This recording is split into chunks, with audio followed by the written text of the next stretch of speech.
नमस्कार दोस्तों, स्वागत है आपका मेरे चैनल पे। दोस्तों आज हम बात करेंगे साउथ कोरिया के नए 120 mm self propelled mortar system के बारे में, जिसका प्रोडक्शन शुरू करने के लिए कहा गया है और ये न्यूज़ इंडिया के लिए क्यों इंपॉर्टेंट है, इस पर भी बात करेंगे। तो चलिए दोस्तों शुरू करते हैं। दोस्तों साउथ कोरिया की डिफेंस एक्विजिशन प्रोग्राम एडमिनिस्ट्रेशन यानी कि डापा ने ये अनाउंस किया है कि वह 5 साल का कॉन्ट्रैक्ट देगी, जिसकी कीमत 770 बिलियन यानी कि 648 मिलियन US$ होगी और ये 4th क्वार्टर के अंदर शुरू किया जाएगा, यानी कि 2020 के चौथे क्वार्टर के अंदर शुरू किया जाएगा। और इसके अंदर मास प्रोडक्शन होगा 120 mm self propelled mortar system का, जिसे रिपब्लिक ऑफ कोरिया आर्मी को यानी कि ROKA को दिया जाएगा। दोस्तों अगर हम बात करें इस 120 mm मोर्टार सिस्टम की, तो ये दोस्तों हनवा डिफेंस और S&T डायनामिक्स के द्वारा डेवलप किया गया है, जिसके अंदर एक फायर कंट्रोल सिस्टम होता है जो पूरी तरह से कंप्यूटराइज्ड होता है और साथ ही इसके अंदर एक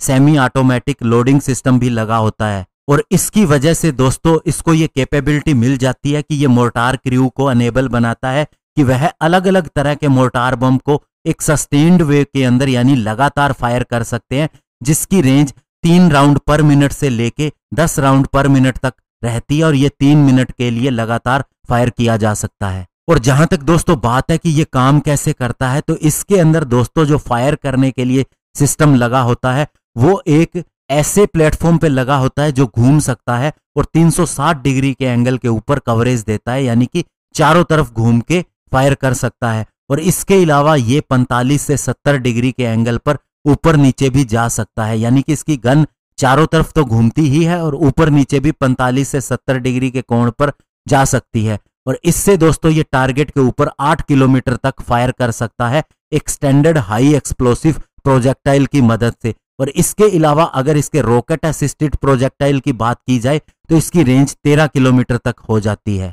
और दोस्तों इस सिस्टम को लाने के बाद जो पुराना सिस्टम है, जिसके अंदर एक M30 107 mm राइफल्ड मोर्टार है, जिससे इंटीग्रेट किया गया है पुराने 107 mm के सेल्फ प्रोपेल्ड मोर्टार सिस्टम के साथ, उससे रिप्लेस किया जाएगा और फिर रिपब्लिक ऑफ कोरिया की आर्मी को दिया जाएगा। और अभी सर्विस में जो इनके पास सेल्फ प्रोपेल्ड मोर्टार सिस्टम है, इसे K200A1 tracked armoured personnel carrier से ड्राइव किया गया था, जिसे 4 पर्सन का क्रू ऑपरेट करता है, जिसके अंदर ड्राइवर, कमांडर, गनर और लोडर रहते हैं। और दोस्तों अगर हम बात करें इसके प्रोडक्शन की, तो जैसे ही इसके कॉन्ट्रैक्ट को दिया जाता है उसके हाथों हाथ बाद में प्रोडक्शन शुरू हो जाएगा और उसके बाद में दोस्तों ये सर्विस में 2021 के अंदर एंटर कर जाएगा। दोस्तों डापा यानी कि डिफेंस एक्विजिशन प्रोग्राम एडमिनिस्ट्रेशन का ये मानना है कि ये 120 mm का मोर्टार सिस्टम पूरी तरह से इंडिजिनस है और इसके अंदर स्मॉल और मीडियम एंटरप्राइजेस की कंपनीज ने इसे डेवलप किया है और इसके अंदर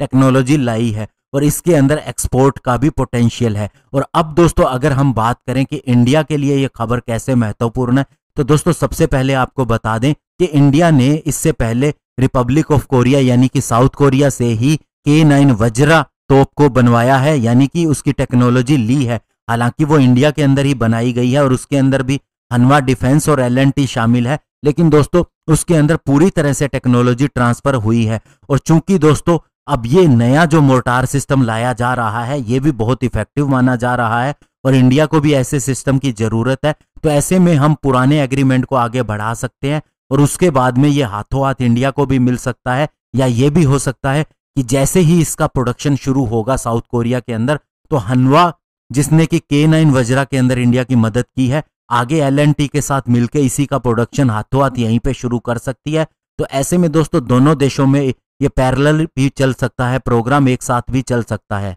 और चूंकि दोस्तों इंडिया भी अब एक्सपोर्ट के ऊपर ध्यान दे रहा है, तो इसके अंदर कोई बड़ी बात नहीं होगी अगर साउथ कोरिया की इंडस्ट्री को हमारे थ्रू एक बड़ा ऑर्डर मिलता है, उन्हें मदद मिलती है, तो हम भी इसका एक्सपोर्ट कर सकते हैं जैसे वह करता है। और रशिया के साथ भी हमने ब्रह्मोस बनाई है, तो उसका अब हमें एक्सपोर्ट का भी लाइसेंस मिल गया है। तो ऐसे में ये चीजें आगे बढ़ सकती हैं और अभी देखना होगा कि जैसे ही इसका प्रोडक्शन साउथ कोरिया के अंदर शुरू होता है तो इंडिया के लिए क्या अच्छी न्यूज आती है। धन्यवाद, जय हिंद।